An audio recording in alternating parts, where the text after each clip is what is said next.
when at 95 my mother went into a retirement home, there was nothing wrong, she just needed a different place to live, not be so dependent on driving in her car 5 miles to get a quart of milk. They said to her to please bring her medical records. And she said, I don't have any. And they said, you've never been to a doctor? And my mother said, no, I don't go to doctors, I'm a Christian Scientist.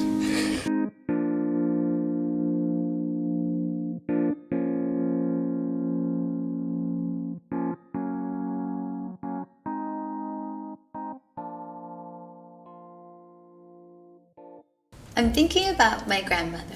I don't know why, but I'm gonna get mushy. In my short life, I have come to appreciate the different ways that people do life. So when I moved back to Minnesota unexpectedly, I got really close with my grandmother, who is from South Dakota, Minnesota border, and very small town. And she actually lives 2 miles from where she was born. Just think about that. I try to go home once a year. Can't wait. I got to go back, is it June 30th for my mother's 80th birthday. And now, first of all, we're having it at the church. And there's probably 200 people coming. The invitation, please don't bring any gifts. Just come with a funny story about Mariel, my mother.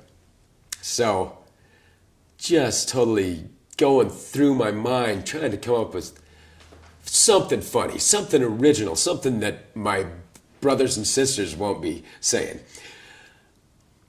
Lots of funny stuff. My mom was just hilarious. So. She raised all 8 of us by herself, and anyway, wow. Anyway, we were always running out of gas. I think about her because she's responsible for all of the wonderful things that I believe I possess.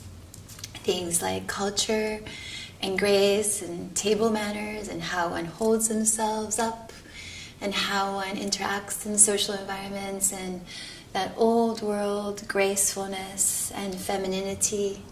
My mom's a badass.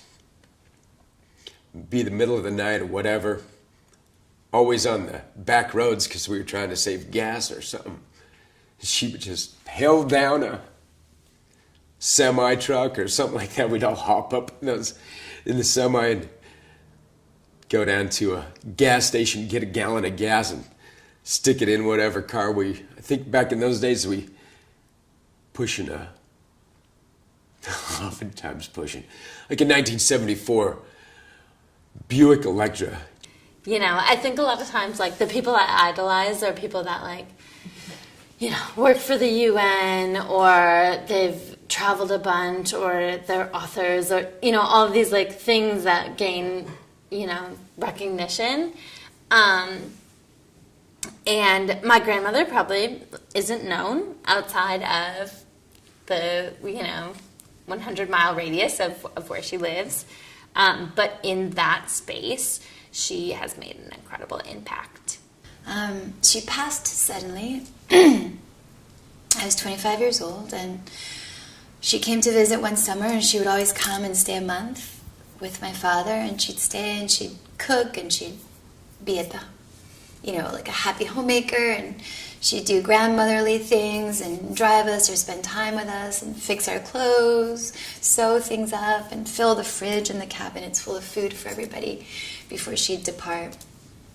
But that particular visit, she left early, and she had gotten into some altercation or argument with her son, my father, and my stepmom. So she left this usual month vacation she'd spent in America. She left and she went back to Venezuela. And that was maybe August, September. And then, a sprinkle of months later, she was very sick. And I just remember my father and I flying to Caracas, and then she died. Not even 24 hours since our arrival. It was as if she was waiting for us. One morning she got up, took a shower. She dressed nicely for a 99-year-old lady, sat down in a chair. A woman from the staff came in and said, "Jane, you haven't come in for breakfast." And my mother apparently said, "Well, I feel a little tired." And the woman said, "Well, Jane, I'll bring you a glass of orange juice." And went back in about 5 minutes. My mother's in the chair, but she was gone. And it was just the perfect thing, perfect way.